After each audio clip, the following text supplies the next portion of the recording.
नमस्कार दोस्तों।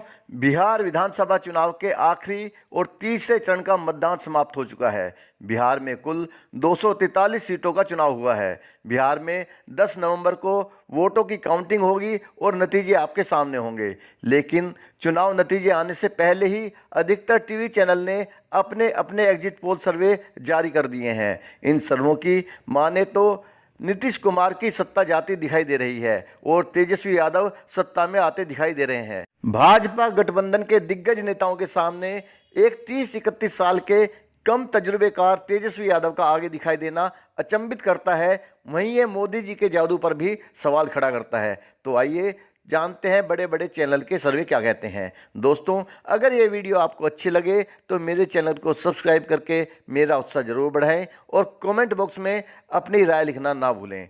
दोस्तों, शुरू करते हैं। तो सबसे पहले इंडिया टुडे एक्सिस माई इंडिया के एग्जिट पोल के मुताबिक बिहार में महागठबंधन को 139 से 161 सीटें तक मिल सकती हैं, जबकि एनडीए 100 से भी कम सीटों पर सिमट सकता है। यानी नीतीश कुमार की सत्ता से विदाई होते दिख रही है।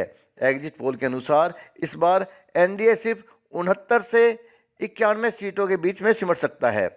अब बात करेंगे रिपब्लिक भारत जन की बात के सर्वे में 138 सीटें जीत सकता है महागठबंधन।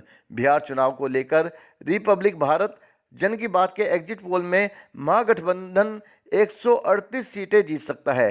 सर्वे में एनडीए को 91 से 117 सीटों का अनुमान जताया गया है। महागठबंधन के खाते में 118 से 138 सीटें जा सकती हैं।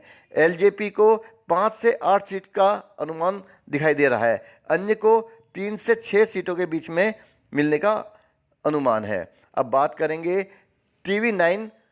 तो टीवी 9 भारतवर्ष के एग्जिट पोल में महागठबंधन को 120 सीटों का अनुमान जताया गया है। बीजेपी जेडीयू के एनडीए गठबंधन को 115 सीटें जाती दिख रही हैं।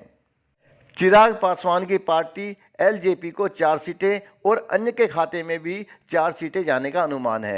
टुडे चाणक्य के सर्वे में महागठबंधन को बम्पर सीटें जाती दिख रही हैं। सर्वे में तेजस्वी के नेतृत्व वाले महागठबंधन को 180 सीटें आने का अनुमान जताया जा रहा है। मतलब एक तरह से भाजपा गठबंधन का सूपड़ा साफ दिखाया जा रहा है। एनडीए को मात्र 55 सीटें और अन्य के खाते में 8 सीटें जाती दिख रही हैं। अगर ये सर्वे सही निकलता है तो इसका मतलब भाजपा गठबंधन कहीं भी मुकाबले में नहीं था। बिहार विधानसभा चुनाव को लेकर टाइम्स नाउ सी वोटर के सर्वे में सत्ताधारी एनडीए और आरजेडी के नेतृत्व वाले महागठबंधन के बीच कांटे का मुकाबला देखने को मिल रहा है। सर्वे में एनडीए को 116 सीटें और महागठबंधन को 120 सीटों का अनुमान जताया गया है। एलजेपी को 1 सीट और अन्य को 6 सीटें जाती दिख रही हैं। यहाँ पे भी टक्कर कांटे की है, लेकिन फायदा महागठबंधन को ही दिखाई दे रहा है 120 सीटों के साथ में। अब बात करते हैं एबीपी न्यूज सी वोटर के सर्वे में।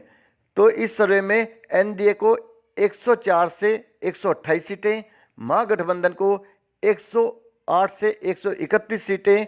एबीपी न्यूज सी वोटर के सर्वे में एनडीए गठबंधन के खाते में 104 से 128 सीटें जा रही हैं। आरजेडी के नेतृत्व वाले महागठबंधन को 108 से 131 सीटें मिलने का अनुमान जताया गया है। यहाँ पे एलजेपी को 1 से 3 सीटों के बीच में और अन्य को 4 से 8 सीटों का अनुमान है। अब यहाँ पे भी टक्कर बराबर की है, लेकिन थोड़ा सा फायदा महागठबंधन को ही बताया जा रहा है। मतलब कि हर सर्वे में बढ़त जो मिल रही है वो महागठबंधन को ही देखने में आ रही है। तो दोस्तों, ये था अब तक का अपडेट। मेरे साथ आगे भी जुड़े रहने के लिए मेरे चैनल को सब्सक्राइब करना ना भूलें। जय हिंद।